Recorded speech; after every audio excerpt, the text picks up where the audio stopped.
ஷீலா, என்ன மாமா? என்ன பண்ணிட்டு இருக்க? சாப்பிட்டு இருக்கேன். என்னெல்லாம் சாப்பிடுற?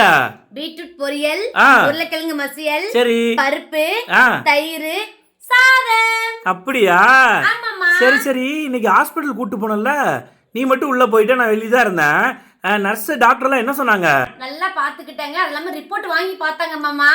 ரிப்போர்ட்ல நல்லா இருக்கு, எந்த பிரச்சனையும் இல்ல. நீங்க ஆனா ஒண்ணு, நீங்க உங்களுடைய ஹெல்த்தை நீங்க நல்லா பாத்துக்கணும். சாப்பாடை கம்மி பண்ணிட்டு காய்கறிகளை அதிகமா சேர்த்துக்கங்க. இனி நாள் நெருங்கிட்டே வந்துட்டு இருக்கு இல்லையா? அதனால காய்கறிகள், பழங்கள் இது எல்லாமே வந்து பழங்கள் வந்து ஜூஸா சாப்பிடக்கூடாதாமா. ஆப்பிள், மாதுளை, ஆரஞ்சு எல்லாம் இருக்குல்ல, அதெல்லாமே வந்து அப்படியே கடிச்சு சாப்பிட சொல்லிருக்காங்க மாமா. அப்படியே கடிச்சு சாப்பிட சொல்லிருக்காங்களா? அப்படியே கடிச்சு சாப்பிட சொல்லிருக்காங்க. சரி. அப்புறம் நீங்க நல்லா இருக்கீங்க, பேபியும் நல்லா இருக்கு.